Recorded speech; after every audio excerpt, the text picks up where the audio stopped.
Hello everybody, in today's video I'm going to show you how to use XM app for beginners. The XM app is a beginner friendly platform for trading forex, commodities, indices and more. So first, open your XM app on your device and make sure to log in to your account. Enter your email ID or password or your face ID as well, and make sure you have verification completed. And understand the main section here.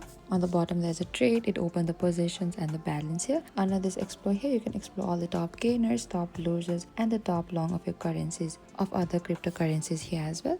And under this competitions on the bottom here, and you can also check your account balance. Go to the trade on the bottom here. Over here you can simply view your balance, equity, free margin, and this shows how much money you have to trade. So over here, in order to place your first trade, you can simply go to the markets, and under this you can select any of the cryptocurrency of your gold, BTC, USD. As I'm going to select one of these, and on the bottom you can find there's an option for the seller buy. You can simply proceed to buy or sell.